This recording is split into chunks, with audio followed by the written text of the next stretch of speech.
Shalom, selamat pagi. Apa kabar? Semua baik ya? Bapak Ibu masih ingat khotbah bulan ini menjadi menarik begitu ya. Di awal bulan kemarin Om Min menyampaikan tentang apa? Beda ujian dan pencobaan. Terus kemudian Om Hani, habis gelap terbitlah terang, Kartini. Ya, masih ingat ya? Di dalam gelap nanti akan muncul, pasti akan muncul terang.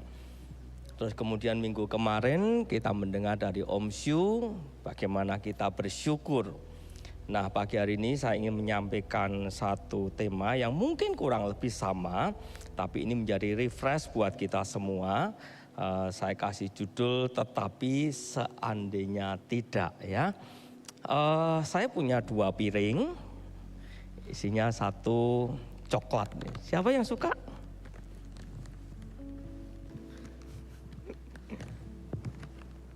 Ini coklat tiramisu.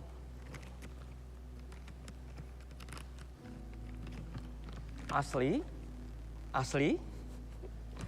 ya. Ini coklat. Piring yang satu lagi isinya buku. Kalau saya suruh milih, Gea pilih coklat atau buku? Pilih coklat, gitu ya.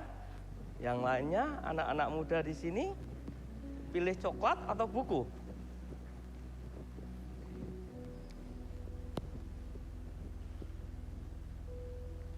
Pilih coklat, pilih buku. Saya khawatir kamu anaknya pendeta. Coklat atau buku? Coklat, ya. Ini. Ayo cepet. Ya. Ini coklat enak loh. Ya. Coklat atau buku? Bu Pandu pilih apa? Coklat. Pak Pandu, coklat, ya. Bapak, Pak David, wah Pak David buku. Wah, biar habis. Kamu? Ya, Kohan enggak usah. Ya, sebagian besar orang pasti akan pilih coklat karena memang enak. Ada beberapa yang tadi pilih buku, enggak ngerti apakah mereka sadar atau tidak. Sebetulnya dalam kehidupan kita kurang lebih sama. Kita mengejar apa yang disebut mujizat. Siapa di sini yang tidak suka dengan mujizat? Semua suka. Saya masih berdoa untuk mujizat buat saya. Dan saya tahu saat mujizat itu terjadi, wow, seolah-olah kita merasakan kasih Tuhan itu menjadi real, menjadi nyata dalam kehidupan saya. Berulang kali saya sampaikan di sini, saya mengalami mujizat sembuh dari ambeien. Enggak pakai progres, enggak, langsung detik itu sembuh. Dan saya tahu ini semua karena Tuhan. Sehingga saya tidak henti-hentinya menyaksikan kemanapun juga saya melayani atau saya kumpul dengan siapapun juga, saya akan saksikan itu. Karena mujizat itu benar-benar terjadi dan saya mengalami dan saya tahu 100% bahkan 1000% itu karena Tuhan. Saya mengalami mujizat hikmat yang Tuhan kasih, walaupun secara manusia saya bodoh. Tapi Tuhan kasih hikmat ke saya dan saya tahu itu karena Tuhan, bukan karena yang lain. Dan saya juga mengalami mujizat karena saya sebelumnya gagap dan hari ini saya bisa berdiri di depan saudara. Saya tahu itu mujizat dan itu tidak bisa saya pungkiri karena saya mengalami. Pertanyaannya, pada saat mujizat itu tidak terjadi, masihkah kita bisa berkata bahwa aku akan menyembah Engkau Tuhan, apapun keadaanku? Saya sampai hari ini bergumul terus dengan banyak masalah problem yang saya hadapi. Saya tidak perlu ceritakan, mungkin sebagian besar Bapak Ibu semua tahu. Tapi bagaimana saat apa yang saya gumulkan, saya doakan, saya harapkan mengalami mujizat, doa saya dikabulkan dan itu tidak terjadi. Apakah saya masih bisa berkata, Tuhan, Engkau Allah yang hebat? Apakah saya masih bisa berkata, Engkau Allah yang tetap menjadi Allahku apapun keadaanku? Ini menjadi sesuatu yang susah untuk diperbincangkan, saudara. Beberapa waktu lalu saya di Jakarta ketemu dengan seorang ibu-ibu, dan dia ngeluh dengan semua masalahnya. Dia cerita, dia nangis, dia ceritakan semua masalahnya, dan dia berkata, masalahku berat banget gitu. Termasuk dia punya penyakit yang hampir sama dengan saya. Nah, ini menarik. Kalau ketemu dengan orang yang berpenyakit, satu sama penyakitnya sepodo gitu kan, sharingnya enak. Waduh gitu. Dia ngomong sakit banget Pak, sakit banget. Saya ngomong, iya Bu, Ibu kalau bernafas sakit kan? Iya, bernafas aja sakit. Gak usah bernafas, mati itu namanya. Saya ngomong, iya saya sakit. Seolah-olah dia mendapat penghiburan dan saya terhibur. Karena apa? Saya sudah melewati itu semua. Dia cerita punya banyak masalah demikian besar, masalah waduh macam-macam, dan sebagian besar masalahnya itu aku alami. Dan dia berkata begini, dia ngomong merasakan dibedakan kasih orang tuanya, merasa miskin, padahal duitnya mungkin total ya CPM adalah miskin itu. Kau itu kok ke coklat untuk sebuah mobil. Kan dibandingkan dengan keluarganya, saudaranya yang lain.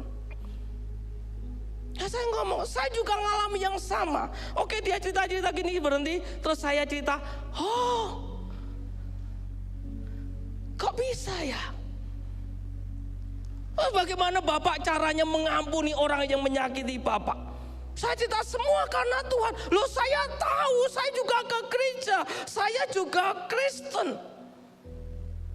Tapi sepertinya kok Tuhan hanya menjawab doa Bapak, bukan doa saya. Tidak mudah, saudara. Karena ukuran Tuhan hadir dalam hidup kita, selalu kita ukur dengan mujizat, dengan permen, saudara, dengan tiramisu. Ini yang menjadi ukuran kekristenan sekarang. Saat kita diberkati, kita berkata, Tuhan luar biasa. Loh iya, Tuhan memberkati kita, membuat mujizat atas kita. Layak dia memang terima itu semua, karena memang dia luar biasa. Pertanyaannya, kalau itu tidak terjadi, bagaimana dengan kita? Minggu yang lalu Bapak Ibu masih ingat apa yang disampaikan oleh Om Syu, kisah Ayub. Tuhan berkata, lihat, ngomong sama dengan penghuni surga termasuk si iblis itu, lihat hambaku Ayub. Lihat.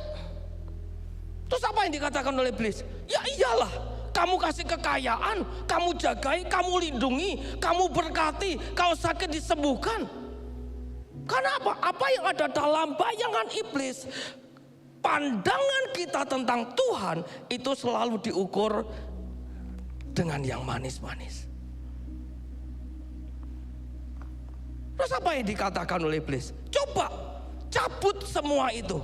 Dia tiba-tiba miskin, tiba-tiba tidak punya anak, tiba-tiba punya istri yang brengsek. Cabut semua itu. Masihkah dia bisa menyembah engkau? Ini tantangan.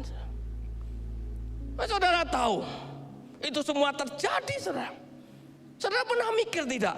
Kenapa ya Tuhan kok bisa seperti itu ya? Maksudnya begini, dengan yakin. Ini kan ini bukan menurut saya nih ya. Ini bukan sesuatu yang untuk dijadikan gambling gitu, bukan. Karena Tuhan tahu persis Ayub ini dia punya iman melebihi daripada yang menyertai dia, kekayaan dan lain-lain. Sehingga waktu Tuhan berkata, oke, cabut semuanya. Begitu dicabut semuanya, apa yang keluar dari mulut Ayub? Aku lahir dengan telanjang, aku pulang dengan telanjang. Lihat, ada satu kalimat, nanti saudara cari sendiri. Waktu dia ngomong sama istrinya, kenapa sih kita mesti hanya mau terima yang baik saja, sedangkan yang buruk tidak mau?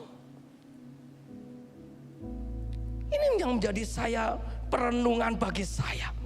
Kenapa ya? Termasuk saya pribadi.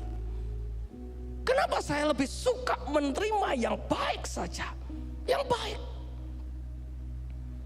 yang enak. Tuhan, kalau aku mengalami mujizat, bukankah aku bisa kesaksian supaya orang lain dikuatkan? Iya, tidak salah itu. Tapi bagaimana saat kita tidak mengalami mujizat dan doa kita tidak terjawab, bahkan sengaja Tuhan tidak menjawab? Ingat waktu Yesus bersama dengan muridnya, terus lihat Lazarus yang mati 4 hari, dia berkata apa? Sengaja aku biarin 4 hari. Saudara, kalau mendengar kata sengaja, seringkali kita tidak suka dengan itu. Jangan-jangan kalau doa kita belum terkabulkan, ada kata sengaja, supaya kemuliaan Tuhan dinyatakan pada kita. Karena kita tidak suka dengan kata-kata sengaja doanya tidak dikabulkan. Bagaimana dengan orang yang 12 tahun pendarahan? Sampai habis semua. Bagaimana dengan yang 38 tahun lumpuh? Nunggu 38 tahun. Bagaimana dengan yang buta sejak dari kecil? Tuhan, kok engkau gak menjawab? Hari ini kita belajar satu tokoh, bukan satu tokoh, 3 tokoh, ya. Sadrah, Mesah, dan Abednego, ya. Daniel pasal 3 ayat 16 sampai 18. Alkitab berkata demikian. Lalu Sadrah, Mesah, dan Abednego menjawab Raja Nebukadnezar, tidak ada gunanya kami memberi jawab kepada tuanku dalam hal ini, supaya kami menyembah patung yang tuanku buat. Ini orang bisa berkata tidak ada gunanya. Saudara bisa renungkan ini, sedekat apa hatinya dengan Tuhan, sampai dia tidak kepingin bahkan sesuatu yang bisa menyelamatkan hidupnya. Mungkin kalau kita ada di sana, kita mungkin berkata, tidak apa-apalah, nyembah patung, habis itu minta ampun. Tuhan Maha Pengasih. Tapi mereka demikian berkata, tidak ada gunanya kami memberikan jawaban kepada raja dalam hal ini, menyembah patung. Ayat 17. Jika Allah kami yang kami puja sanggup melepaskan kami. Oh, saya yakin mereka bertiga mungkin di dalam pelayanan mereka, kalau kita boleh berkata seperti itu, mereka mengalami mujizat. Mereka ini orang-orang pinter loh, 3 + 1 Daniel. jika Allah kami yang kami puja sanggup melepaskan kami, maka Ia akan melepaskan kami dari perapian yang menyala-nyala itu dan dari dalam tangan-Mu yang raja. Kepercayaan, keyakinan, iman yang besar ini mereka demikian mengalami, saudara. Ini bukan sekedar iman sebiji sesawi. Menurut saya, kalau saya boleh ngomong, iman sebesar sebiji sesawi kecil itu bisa memindahkan gunung. Makanya tidak ada yang katakan iman kecil maupun iman besar, enggak. Tapi menurut saya ini keren. Ayat 18 berkata, tetapi seandainya tidak ditolong, tidak mengalami mujizat, Tuhan tidak menjawab. Karena mereka tahu belum tentu Tuhan menjawab. Dan kalau Tuhan tidak menjawab, itu karena untuk kebaikan mereka. Tetapi seandainya tidak, hendaklah Tuanku mengetahui ya Raja, bahwa kami tidak akan memuja dewa Tuanku dan tidak akan menyembah patung emas yang Tuanku dirikan itu. Saya bisa membayangkan betapa cintanya 3 orang ini kepada Tuhannya lebih daripada hidupnya. Mereka tidak mau dibandingkan antara Tuhan yang dia cintai dengan patung sembahan yang mati. Mereka mungkin lebih berkata begini, lebih baik aku mati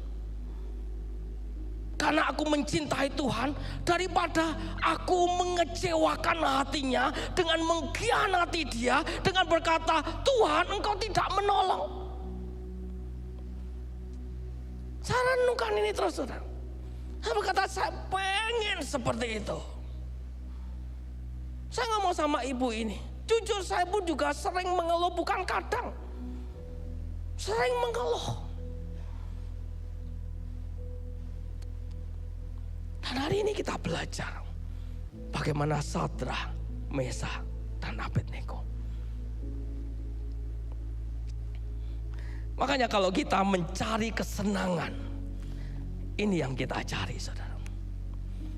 Bukan buku yang isinya ayat-ayat firman. Kalau yang kita cari ini, kita nggak akan kuat lama, saudara. Yang tadi makan permen, yang makan coklat, habis enggak? Habis kan?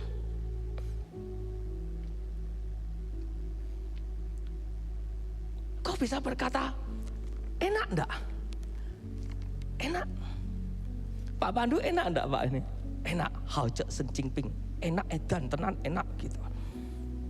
Sama seperti kalau kita dengan Tuhan. Tuhan menjawab doa kita, yes. Kita mengalami Tuhan, yes.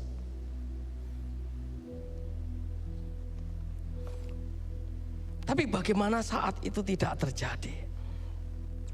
Yang pertama, kita belajar dari 3 orang ini.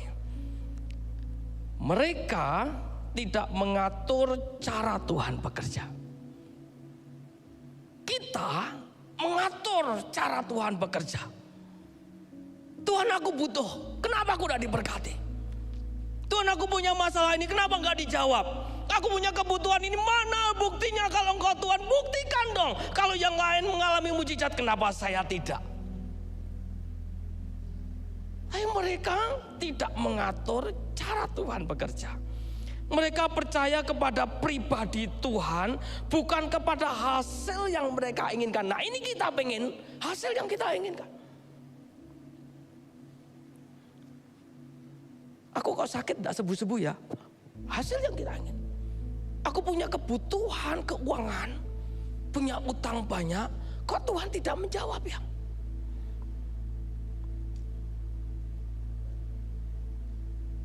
Dan ini yang kita kejar. Mereka percaya Tuhan mampu, perhatikan ini. Tetapi mereka juga percaya keputusan Tuhan selalu yang terbaik. Saya sudah tunggu Tuhan. Tunggu waktunya. Waktu Tuhan pasti yang terbaik. Ini orang yang nyanyi, yang nyiptain lagu, yang kita nyanyi. Ini tahu persis, bukan ini yang dikejar. Tapi dia kejar pribadinya. Walau kadang tak mudah dimengerti, lewati, itu kuncinya apa Gea? Sukamu lah ya. Wah, saya seneng banget sama Gea. Lewati cobaan, badai, dan tetap berkata waktu Tuhan yang terbaik.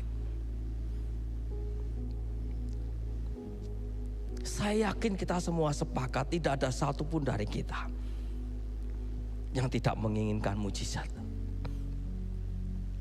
Tapi seberapa banyak yang berani berkata, aku menginginkan mujizat, tapi kalau mujizat itu tidak terjadi, aku tetap cinta kepadamu Tuhan. Seberapa banyak dari kita yang memposisikan kita sebagai anak, bukan karyawan. Kalau karyawan aku kerja, aku dapat duit dong. Transaksional. Aku keluarkan keringat, kamu sebagai bos keluarin duit dong. Tapi kalau kita memposisikan diri kita sebagai seorang anak, ini menjadi sesuatu yang berbeda. Dikasih makan, tidak dikasih makan, kita tetap berkata, engkau Bapakku.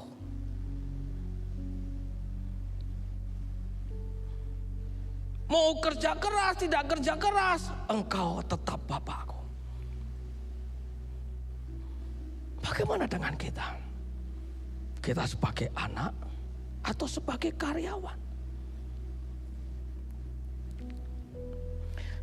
Yang kedua, mereka tidak menjadikan mujizat sebagai syarat kesetiaan. Banyak orang berkata, kalau Tuhan menolong saya akan makin setia. Saya ingat kata-kata saya waktu saya ngeluh ke mami saya. Sakit banget. Apa keluar dari mulut mami saya, dia ngomong gini, aneh ya Bud, kok Tuhan tidak menjawab doamu dan doa mami ya? Kan kamu pelayanan. Syok, saya kaget. Enggak loh Mi. Saya ngomong, Budi ini sudah mengalami banyak mujizat loh. Tapi kan harusnya Tuhan menjawab doamu dong. Sebagian besar orang berkata kata-kata ini cengli masuk akal. Tapi saya berupaya, saya ngomong berupaya untuk menjawab dengan bijak. Enggak kok. Kalaupun saya belum sembuh, saya tahu saya sudah pernah merasakan mujizat itu. Dan sampai sekarang saya tetap Tuhan satu-satunya dalam hidupku. Saudara ngerti? Waktu pulang saya ketemu dengan mami saya. Ini berkecamuk. Belum di hati saudara, di pikiran. Bener juga ya omongannya. Karena apa? Karena kita hidup di dunia selalu kita ukur dengan mujizat saudara. Ini ukuran kita.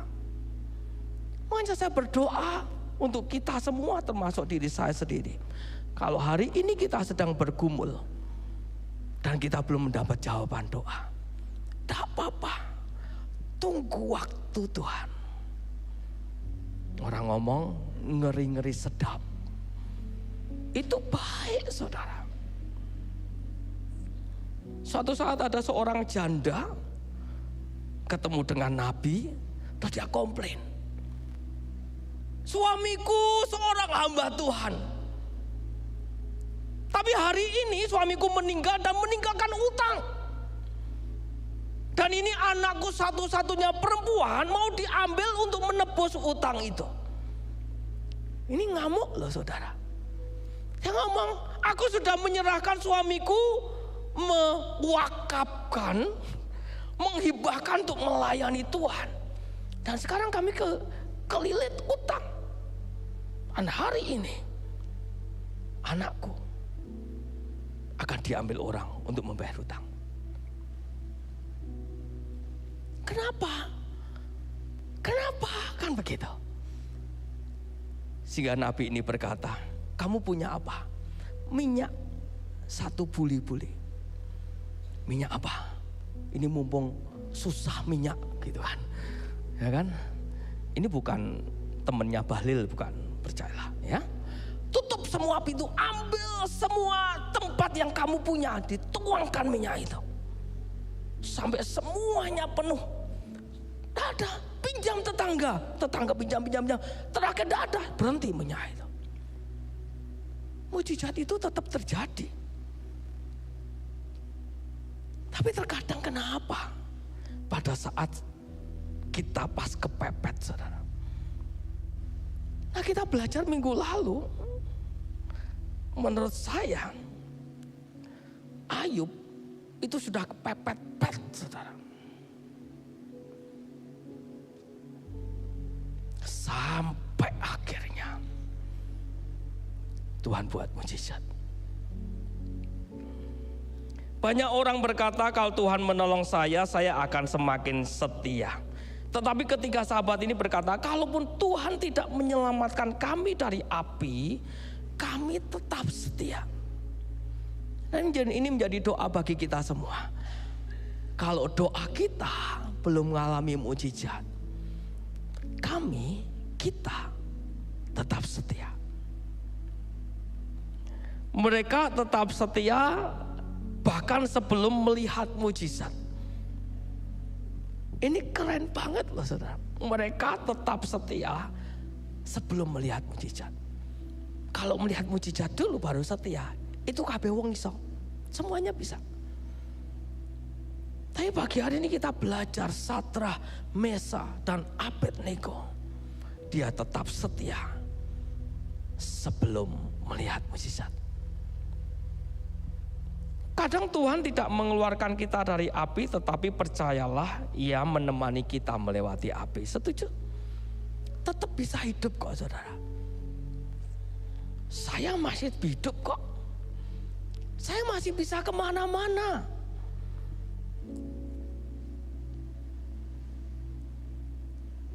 Dan si ibu ini berkata, Bapak hebat ya. Wah, itu penghiburan buat saya gitu ya.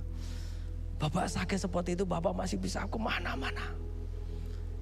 Saya ngomong, justru karena saya kemana-mana, kalau mau jujur, itu untuk mengalihkan rasa sakit. Karena kalau pas bahasa Inggrisnya tengok-tengok, itu bahaya, saudara. Karena itu ingat rasa sakitnya dan sakit, saudara. Bapak Ibu bisa bayangkan tidur sakit, duduk sakit, berdiri sakit, bernafas sakit gitu kan.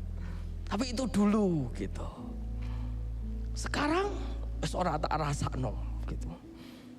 Pokoknya selama saya masih punya bestie Dr. Paulus, aman dah. Dia siap mengurangi rasa sakit saya dengan sakit yang lebih berat, suntikannya dia.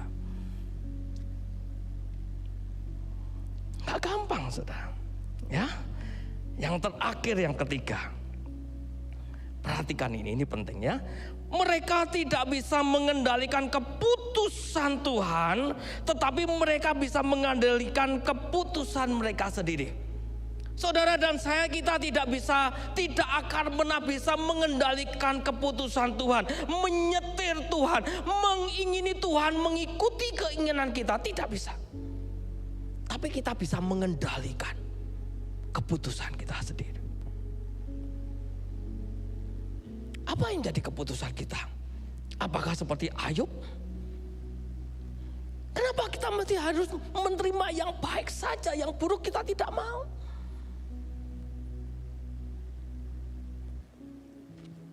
Atau kita ngomel? Ada dua hal dalam hidup ini Yang pertama yang bisa kita kendalikan, sikap kita. Bagaimana sikap kita saat kita tetap belum mengalami mujizat, dan itu terjadi sedang menghimpit kita. Sudah berdoa, doa puasa. Kemarin saya ketemu teman, wah bagus banget. Saya selesai ngobrol dengan dia jam 4, saudara. Lalu dia ngomong gini, kok yuk makan sih yuk. Gitu, loh jam 4 loh, aku tadi udah makan siang. Nggak apa-apa, aku mau buka puasa. Wih keren loh, buka puasa. Bendino, awake kuru terus saudara. Saya ngomong, jenis ini masalahmu mungkin benar hanya bisa dikalahkan dengan doa puasa. Sudah dilakukan saudara. Tapi bagaimana kalau kita sudah melakukan berbagai macam upaya yang dikatakan hamba Tuhan, bahkan dari orang lain, bahkan dari kita membaca Alkitab mungkin, tetapi tetap kita tidak mendapatkan jawaban. Bagaimana sikap kita? Apakah kita tetap bisa berkata, Tuhan baik, God is good all the time? Atau kita mengikuti sama seperti yang lain berkata, tidak usah Tuhan-Tuhanan, tidak usah komsel-komselan, tidak usah M3, M3-nan, kurang akeh, M4, M6, terserah. Tidak usah, tidak perlu. Integritas kita, bagaimana dengan integritas kita? Saat kita punya problem, masihkah kita bisa berkata, sekali Yesus, selamanya Yesus, harapanku tak akan hilang. Masih bisa kita berkata seperti itu. Ini soal integritas kita.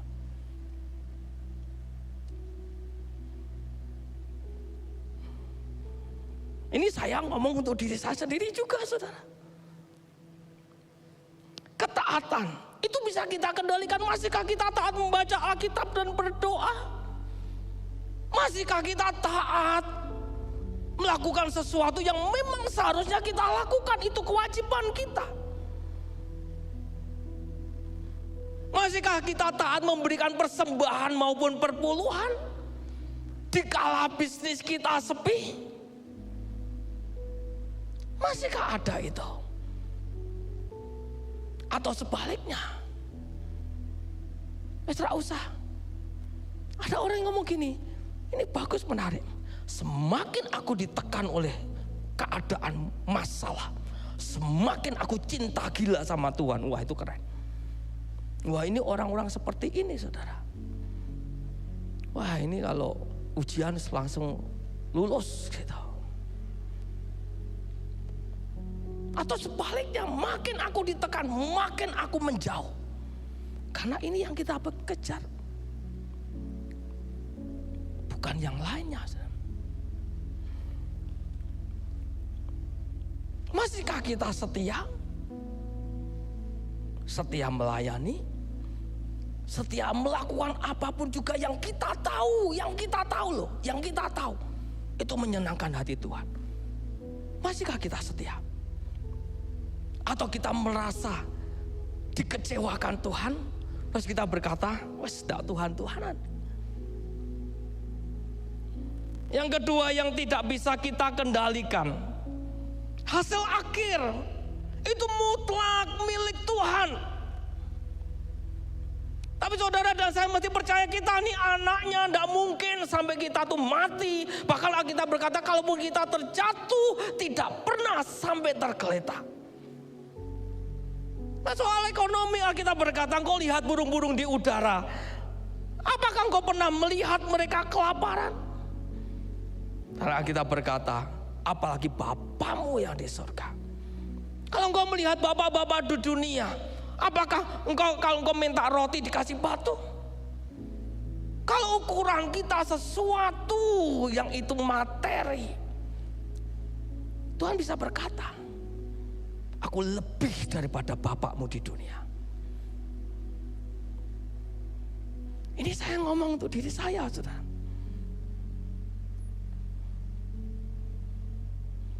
Jawaban doa itu mutlak. milik Tuhan. Masa depan mutlak milik Tuhan. Tapi kita masih mempercayai masa depan yang penuh pengharapan. Rancangan-rancangan yang ada padaku mengenai kamu, kata Tuhan. Bukan rancangan kecelakaan, bukan rancangan yang tidak enak. Aku akan memberikan padamu hari depan, masa depan yang penuh pengharapan. Masihkah kita bisa berkata, Tuhan, aku tetap mempercayai Engkau. Dengan kondisi yang seperti ini yang sedang kita doakan untuk Pulau Jawa, Pulau Sumatera, dan pulau-pulau lainnya. Yang sekarang ini orang berkata gelap, gelap, gelap. Masih ingat yang dikatakan oleh Om Bani kemarin? Akan muncul terang itu. Kapan? Tak tahu. Itu murni keputusan Tuhan, bukan keputusan kita. Dan keputusan orang lain.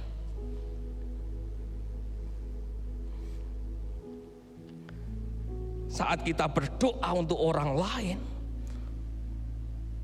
supaya dia bertobat bahkan, atau mengampuni kita, atau kita mencoba untuk mengampuni orang lain dan orang itu tetap tidak mau. Itu keputusan orang lain, bukan keputusan kita, saudara.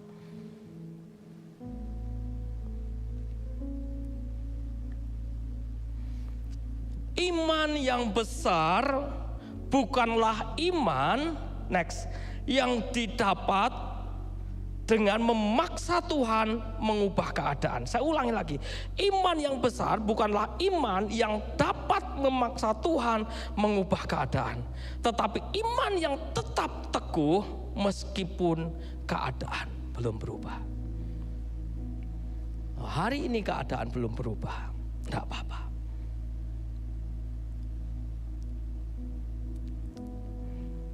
Yang terakhir, tetapi seandainya tidak, kesetiaan yang sudah diputuskan bahkan sebelum pertolongan datang.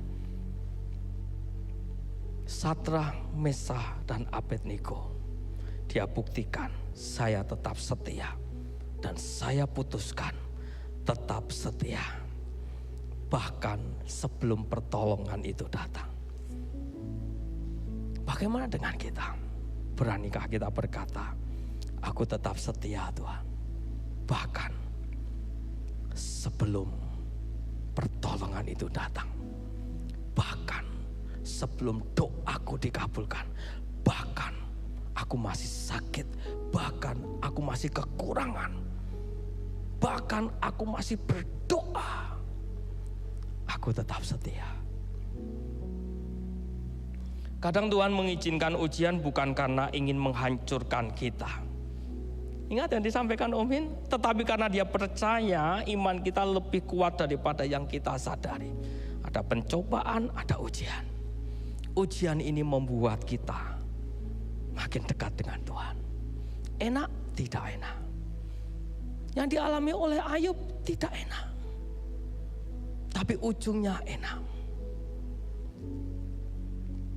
Kalau kita saat ini sedang gelap, tidak enak. Gak usah ikut-ikut kabur keluar dari Indonesia. Gak usah, tiketnya larang. Gak usah, saudara. Indonesia gelap, ya memang. Tapi ingat yang disampaikan Om Hani dulu kemarin. Akan muncul terang itu. Dan siapa terang itu? Kitalah terang itu. Ada satu video klip bagus, saudara. Saya senang, saya terima ini sudah lama banget. Saya berdoa, Tuhan keren ya. Ini video klip dari film Yesus The Chosen. Nanti lihat di Netflix ya. Ini bagus banget. Ini kisah bagaimana seorang yang mengikuti Yesus dan minta kesembuhan. Tapi Tuhan membuat kesembuhan di tempat lain atau orang lain dan dia ada di situ tapi dia tidak sembuh. Sampai akhirnya dia ketemu Yesus berkata, aku mau sembuh. Terus Yesus ngomong apa? Ada yang lebih hebat dari itu. Aku tahu oleh kehendak Bapa, Yesus ngomong gini dalam film itu. Aku bisa menyembuhkan kau dan kau pasti sembuh. Dan kau akan menceritakan mujizat-mujizat, kesaksian-kesaksian karena engkau sembuh. Dan banyak orang kaku, mungkin ratusan bahkan ribuan orang. Dan itu semua sudah terjadi. Tapi ada yang lebih hebat dari itu. Saat engkau tidak sembuh dan tetap tidak sembuh, apakah engkau tetap menyembah aku? Wow, waktu saya lihat itu, waduh, keren banget. Masihkah engkau menyembah aku? Dan Yesus dalam film itu berkata, itu jauh lebih berharga daripada yang fana. Saat doamu tidak dikabulkan, apakah engkau tetap menyembah aku?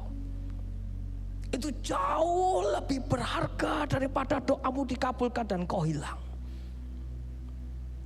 Wow, ini keren. Dan dia ngomong waktunya tinggal sedikit. Tak pikir-pikir benar loh saudara.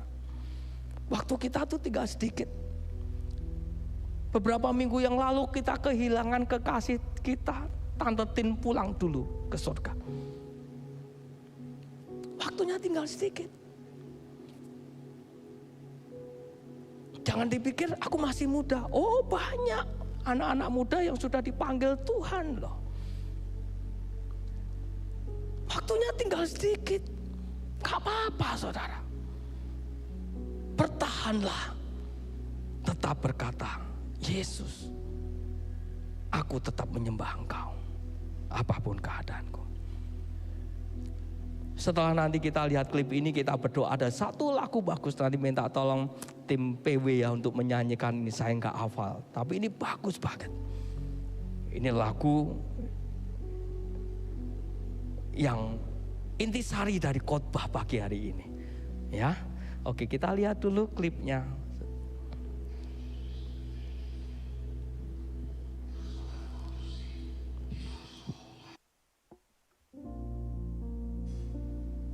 Saya tahu ini tidak mudah bagi kita semua. Tapi paling tidak pagi hari ini kita belajar satu hal. Kalau doa kita belum terjawab, tidak apa-apa. Tidak apa-apa, saudara. Kita tetap menyembah Dia. Kita tetap mengasihi Dia. Kita tetap setia kepada Dia.